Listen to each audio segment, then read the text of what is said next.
I took my time to discuss the Golden State Warriors because I wasn't very happy to see them exit in round two.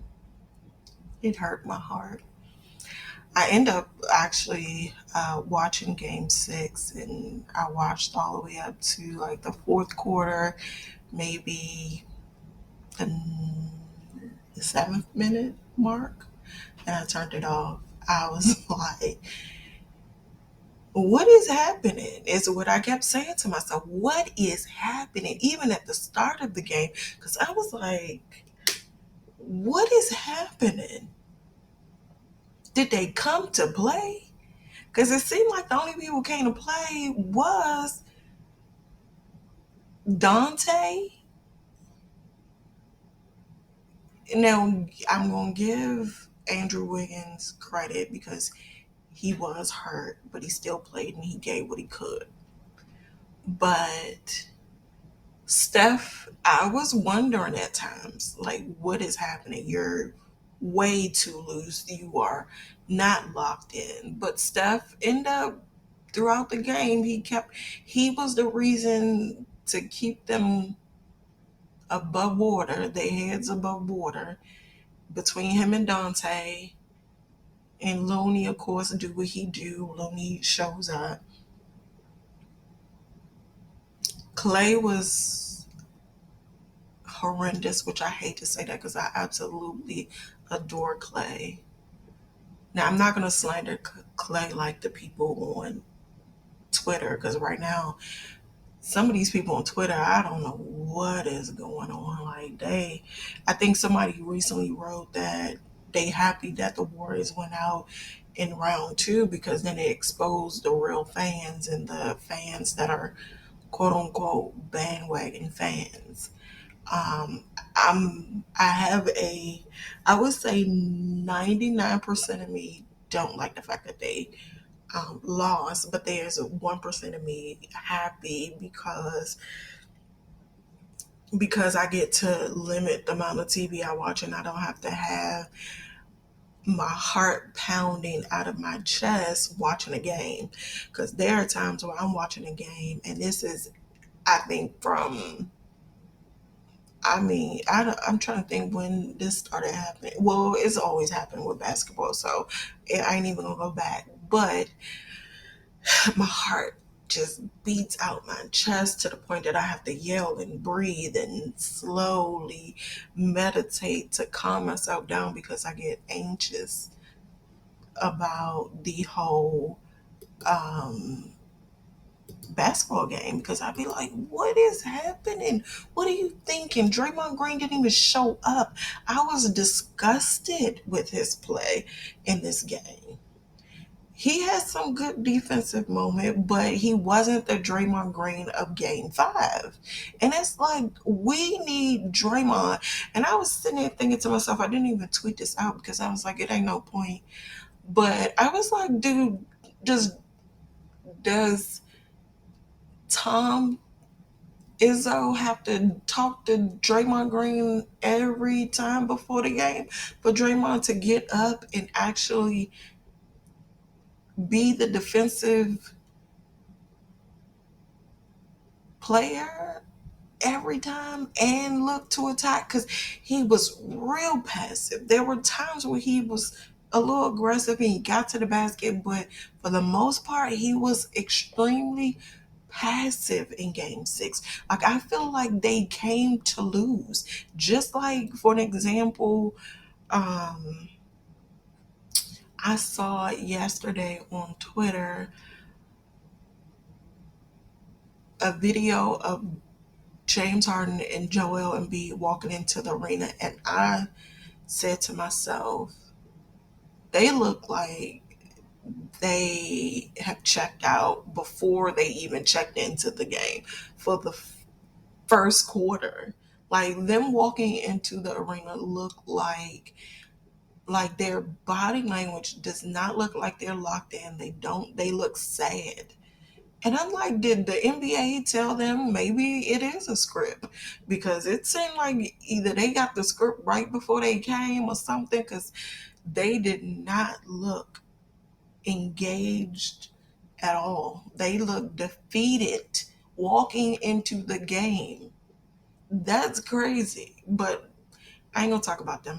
Back to the Golden State Warriors. Can you tell I am frustrated? But the good thing about this frustration is that there is a way to build upon this. And before I tell you what I think or my perspective of what can happen moving forward, I saw the picture of Steph. There's a picture floating on social media of Steph with he's on the bench and he has the towel over his face. His face is buried into the towel, is like he got his face buried into the towel and he's leaning back.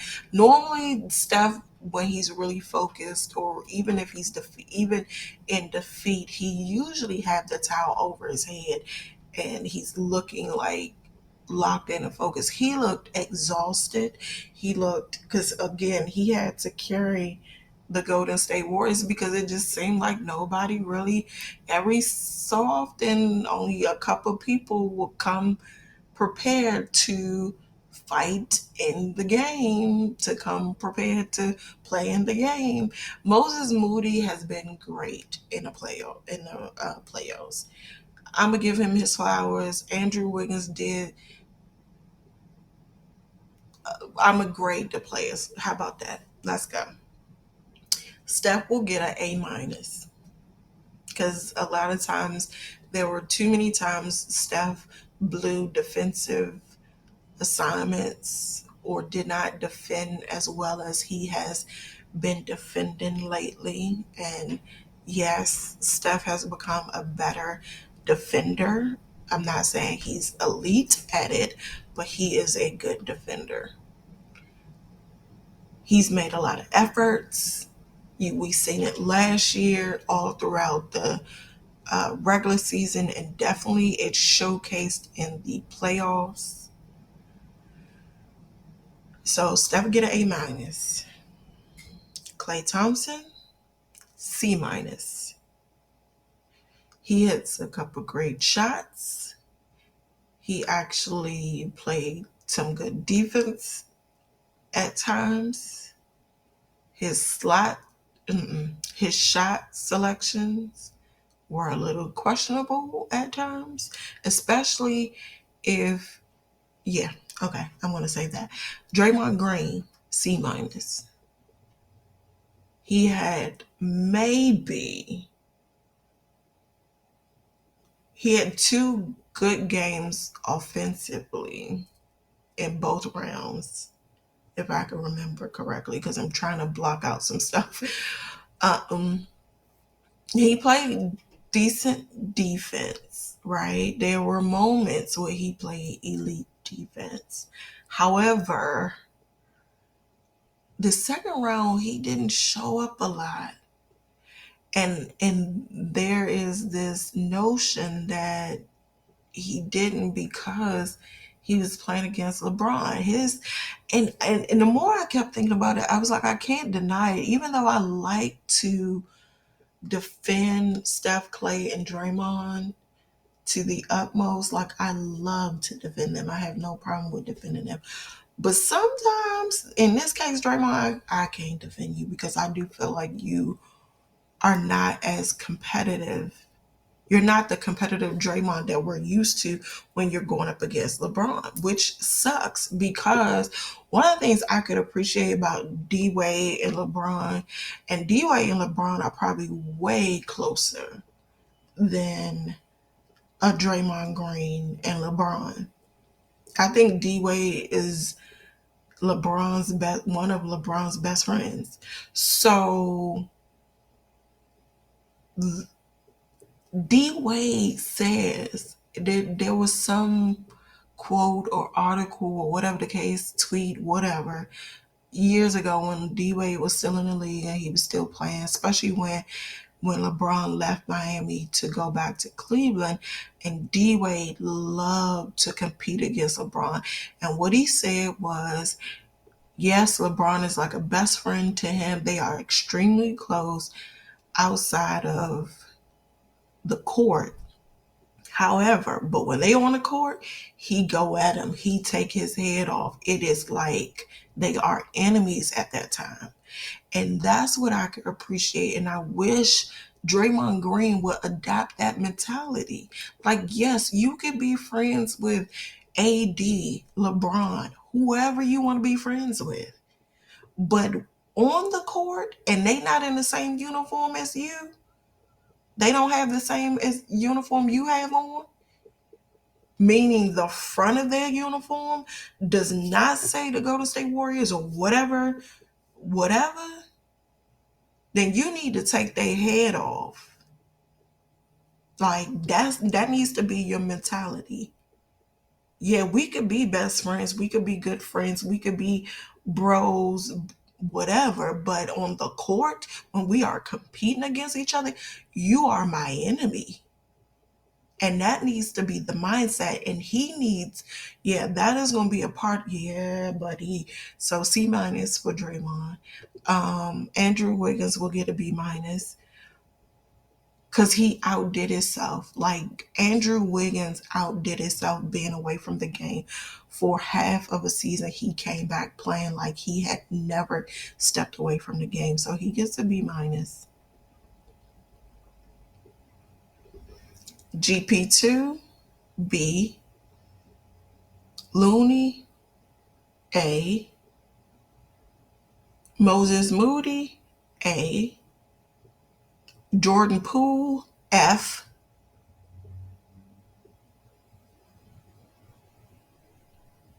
Depending on what school you were part of, E. Dante, C. JaMychal Green, a C.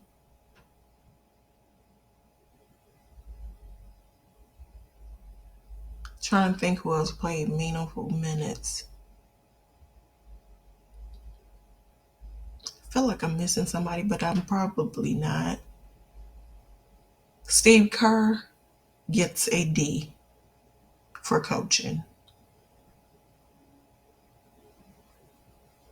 Him and all his coaching staff get a D. They will receive a D in my book because, and here's my thing with what went wrong. Everybody didn't buy into their role. Steve Kerr gives some people longer leashes. And I don't mean, I'm not calling them dogs or nothing like that, but this is just a metaphor. He's given Jordan Poole too much rope that he would not give JK. And I do understand that there are times where seniority matters, and so they get a little more freedom and room for error or so forth and on. But it's not fair. I think you need to create a culture where you cannot continue to mess up and get chances. You need to give the next man the chance. Remember the slogan of the Warriors now, strength in numbers. So if one person is falling by the wayside, the next person needs to step up and help and contribute. And Steve Kerr did not give JK enough opportunity to showcase himself. We could have won a lot of those Lakers game. We could have withstand the discrepancy, the officials discrepancy, the refs discrepancies. We could have overcame that had he given JK some of JP's minutes. Jordan Poole was horrendous in both rounds, but the second round was terrible. And I don't want to focus on him. Here's what I think from my perspective. And again, I'm not an NBA scout, I'm not an NBA player, but just an outside person looking in. Here's what I think would be or should be our focus for next season. I really feel like we need to scout some new talent around the league. Who can fit in the system? Who would buy into their role? So number one, what are the core values of the Golden State Warriors? Everybody from the coaching staff through number 15 on the Golden State Warriors team needs to know what the core values of the Golden State Warrior, what is the mission, the goal of the Golden State Warriors, and buy into that. Understand who the superstar is. It is Stephen Wardell, Stephen Curry. Don't get it twisted. Nobody else is the superstar on that team. There are some all stars, Draymond Green, a Klay Thompson, a Andrew Wiggins. But the superstar is Wardell Stephen Curry, the heartbeat of the team, a Draymond Green, a splash brother, Klay Thompson. Let's buy into your role. So if they cannot buy into their role, then they need to go. Go. Steve Kerr, you cannot give, nobody on that team should have a long rope except for Steph Curry.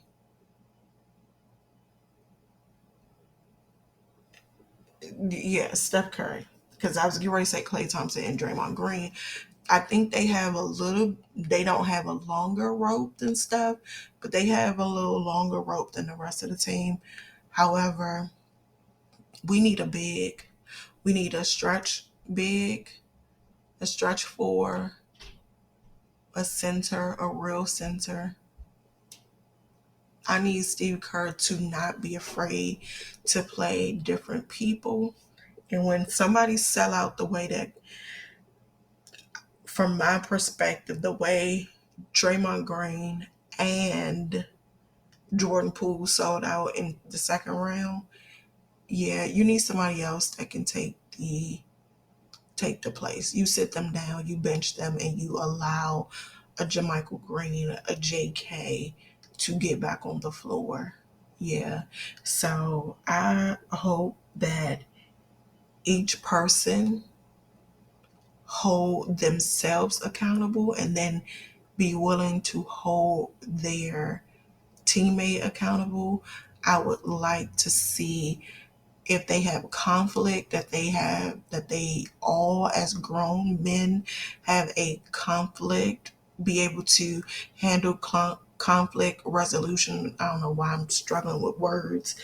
Um, but be able to handle come to the table with conflict resolution. If something you said made me upset, then everybody needs to, or them to, or the parties involved need to sit down, have a conversation, put everything in a bucket. When I took a conflict resolution class, they tell you put everything in a circle, and they tell you to put everything in the bucket. Okay, this is my perspective of things that happen. This is what I feel about this situation, and then the other person, they put their perspective and their feelings and so forth. And then you come to a medium ground. How can each one of us walk away understanding the situation and the other party's perspective, but also seeking to understand? We don't walk away one-sided. It needs to be a win-win situation. Conflict resolution needs to be a priority in that camp, that ball club. Players need to get in the gym, work on their craft, work on their their strengths and work on their weaknesses. If you're not good at defense, give effort, work on how to become better on the defensive end. Are we expecting everybody to be elite defense players? No. Is everybody trying to be on all defense team on an all defense team? No. But give effort. Give effort to be better on the defensive end. Defense wins championships. We need to get longer. We need to get longer. We need length. We need wing players. We need stretch four bigs. We need length and people that will be willing to do what they need to do to be that's hungry. That is the biggest thing. You gotta be hungry for success. You want to win championships. That needs to be the mentality of anybody that's going to be on the Golden State Warriors for the 2023-2024 season. Are you hungry for a championship? Steph Curry cannot be the only player that appears to be hungry in all 6, 7, 5, whatever number of games, whether it's 4, 5, 6, or 7 games. He cannot be the only one that's hungry. Everybody has to be hungry. And for the life of me, I need the Golden State Warriors to eradicate the spirit of the 2018 Houston Rockets. Stop jacking up threes when they're not falling. If you try 2, 3 threes, do not go back and jack up another three the next go round. Make plays.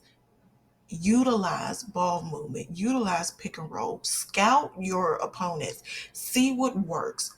Attention, coaching staff. We need coaches on the staff. We need coaches that's going to be on the staff that will give the Golden State Warrior players the raw and honest truth. That's going to light a fire up under them to get them to see some errors of their ways. We don't need folks to be like, oh, yeah, that was great, and patting them on the back when they stuff stink. No, I'm not saying you need to call them out in media or nothing like that, but behind the closed doors, I don't know if this happened, but if it does or if it don't, it needs to happen or continue to happen. However it's supposed to be, whether you're doing it or you're not. They need to call them out. They need to call them to the carpet. They need to tell them that their stuff stink. That is point blank and period. We need players that's going to commit to themselves first. Because you, as Iyanla said so beautifully on one of Oprah's shows, was what's in the cup is for me, and whatever overflows out of my cup is for people around me. So I feel like Golden State needs players who will commit to themselves, number one, meaning I care about my craft enough to work on it. I care about my teammates. So therefore, I'm going to commit to myself and to the team. I'm going to commit to myself to watch film. I'm going to commit to becoming better, working my craft, showing up on my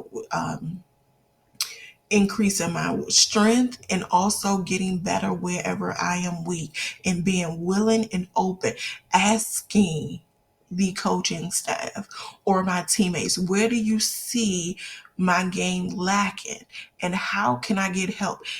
If I'm working with a defensive coach, okay, what area on the defense could I improve on, and what tools and steps that can I make to get to that place to get better on the defense or the offense end? Okay, do I need to work on the floater game, a mid-range? Do I need to work on getting to the rim more and being crafty with the way that I get to the rim and shoot my shot. Whether it's going to be a straight shot, a straight bank shot, or is it going to be a up and under curve, whatever. Whatever you need to do, be open to criticism. Be open and even ask your fellow teammates. Ask your coaches, what area can I get better in? What area should I be focusing on? And then, and only then, do I think the Golden State Warriors can be a better team next year. Another thing that I saw bits and pieces here and there at times is communication is extremely important, whether on the court or off the court. But let's focus on the court. On the court, on the defensive end, communicate. There were times, I even tweeted out, there were times, one of the games, I don't remember what game, because like I told you, I tried to block out a lot of this stuff because they frustrated me this year. Well, they frustrated all of us. I'm not just going to say me. They frustrated a lot of the fans this year. However, Dante, I saw a couple of times where I saw Dante communicate on defense, on a defensive end. And like, we need more of that and be consistent with it. Yell out, I got the rebound. And that way you're not running into each other, bumping into each other, and then you turn it over. Call out who you defending. Study your opponents where you know their sets. You know what sets they run and how often they run it. And when you see certain players with the ball in their hand, that you know they run in this play. Like, scout your opponents. Pay close attention to your opponents. Study the game. Study the plays of the Golden State Warriors and know them. Because there were times where Steph had to move people and tell people to move over because they were out of position. You cannot be in the playoffs and don't know your plays and your sets that you run. That is absolutely a no-no. I would like to see that. I would like to see these changes. I would like to see these changes. I would like to see these changes. I don't know if I'm going to go back and listen to this video before I upload it because I'm not sure if I'm going to be able to record all of this because I've been feeling crazy since this happened. But during this off season, I am very, gotta stop using that word. I'm definitely trying to get better at communicating and articulating myself. I want to get better, become a better communicator is what I'm trying to say. And I do feel like the more I record these videos, I'm somewhat making some progress. It's a long way though, but here we are. I am an advocate of therapy. And during this off season, I really would like for the Golden State Warriors to go to therapy. Like, I would like for a therapist to come in. Like, I would like for them to have a team meeting, have a therapist come in, and each player talk to a therapist as a group. And then I would like for them to go individually, but as a group. And that's only to the people, well, I wouldn't, I definitely would like for them to do that and would suggest that for them if they are, especially for the group that's going to stay. If they've been traded, okay. Would it help? Yes, I think it still would help whether the players are being traded or not. But I do think that if they are staying, If all the players that will remain on the Golden State Warriors moving into next season, I really think that they need to have a team meeting with players only, with a therapist. They need to work out some issues. They need someone to come in and help them communicate, help them to see the other person's perspective of some things. I do really believe that. Until then, I'm riding with the Warriors regardless. And it don't matter because I won't be watching no more NBA. So I'm good. But I'm riding with the Warriors. So go Warriors next year. Let's get them. Let's get back to our winning ways. And yes, I don't expect, and no, I do not expect the Warriors to win every year. I do not. This is a great lesson learned, but I just want them to, I want the Golden State Warriors to learn from this season. Turn these ashes into beauty, into a beautiful masterpiece, okay?